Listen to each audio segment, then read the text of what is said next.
I have two poems about trains. First poem about a train. Caesura. Because the president was checking into the Plaza Hotel, all the subways were stopped dead for 40 minutes. No matter if they were in tunnels or at stations, and the exit doors were locked even if it was August. And at least 6 ladies fainted, spilling the perfumed contents of their Bloomingdale's shopping bags all over the soda-puddled floor. And the legless guy on the wheeled platform stopped begging for a while and just rolled in small circles up and down the car, banging into everyone's ankles. And 36 young men who already had records for dealing made small fortunes by transferring a variety of substances from their pockets and briefcases into other folks' pockets and hat brims for varying amounts of cash. And one thin young woman rose up from her seat and recited several long poems about fear that she had composed and memorized just after the train stopped, which caused more than a few of the passengers around her to become very uncomfortable and to stare up at the ceiling, humming, ignorant of the fact that their pockets were being cleverly and quickly picked by a gang of teenage boys who had agreed to take advantage of the times, whatever the times brought. During all of this, the lights in the cars were flickering, so that the people, especially the ones stuck under the rivers, grew increasingly frightened and used almost all their remaining energy trying to appear unconcerned. 2 elderly ladies screamed thinly from time to time, but 6 off-duty cops and 27 babies slept right through. Although all around, people grumbled loudly about the president making them late, and how could they get the early bird discount at the bowling lanes, or make the movie on time, and just who did the president expect to cook supper for their husbands or pick up their kids from daycare? And being late to aerobics was one thing, but being late to group therapy was entirely unforgivable. And just try to get your money back. And around 40 people who had voted for the president regretted it loudly, and many others who hadn't supported him said they had known all along he was not a man of the people, had no concern at all for the working man, and they were happy to support his opponent on almost every issue except cutting the school budget and the welfare budget and that crazy drug czar business, because what everybody knew by now was that it needed a subway czar and some kind of better something in this town so the president could do what he had to do without causing all this aggravation and all the tax money going to those worried-faced Secret Service boys standing on the platforms, staring into the foggy windows looking for trouble. A couple of them catching the eyes of 2 black lipsticked girls practicing their near-perfect sneers. By the time the president checked in, rode the elevator to his suite and bit into one of the polished Gravensteins in the huge basket of fruit on his credenza, turned on CNN and called his skinny wife, the trains had begun to jerk and sway, the familiar smells of burning rubber and old throw-up filling the cars. So the women started fanning with the news. Several middle-aged men tried to suck their stomachs in.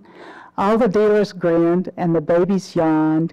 The skinny poet wept, and the man with no legs stopped his circle dance and began his serious begging again, while all the Secret Service men, the mounted policemen, and the assorted hecklers and reporters sighed and disappeared into just another hazy New York night. I want to get stuck under the river. It's scary. The other train. Notes on crossing Siberia. The curtain rods draped with damp towels, the sills stacked with cans of beer, the steamed glass revealing the occasional broad face. These wide, fixed windows glow like the windows in any apartment house on the far west end or the near south side of any metropolis. But these particular windows happen to be on the only train making its way to Beijing today, plowing through Russia with the rowdy songs of homesick Mongolians filling the passageways and the pillowed compartments, where crooning lovers dream already of their return to beautiful Irkutsk and the small inn they will open on Lake Baikal's long, forested shore. Substantial blonde ladies argue over pastries, about life during and after communism, while ripe bananas mysteriously appear on the platform at Ulan-Ude, and a young Japanese plays Bob Dylan tunes on his guitar, annoying the Russian soldiers who are generally suspect of propaganda or criticism, but who are slowly falling prey to the charming British anthropologist in the passageway with a video camera, and starting to pose with large tumblers of Slivovitz and to hum the city of New Orleans. At supper, all the residents of the swaying apartment block gather for the sour soup, the small dishes of pickles, and the vodka before the cakes. At home, some would have brought dumplings, others sliced sausage or lightly smoked herring. At home, the conversation would have been about the lack of heat or the erratic elevator or the potential rent increases. At home, someone would have volunteered to chair the group, to contact the press, to print the flyers. At home, no one surely would have glanced from the frosted window and raised a toast to the icy avenues of Krasnoyarsk. In this other home, though, this wonderful new home hurtling through the sunset, everyone has paid the rent. Everyone has heat and vodka, and almost all of them on the 5th day of this voyage are already weeping, feeling the beginnings of loneliness and nostalgia. They want to stay on this train with all their cheerful companions and forget the nylon parkas and lipsticks, the Lakers shirts and cassettes they had bought on the station platforms as gifts for their waiting cousins. These passengers want to forget their nightly dreams of Beijing, the enormous fortunes to be made, the complicated days.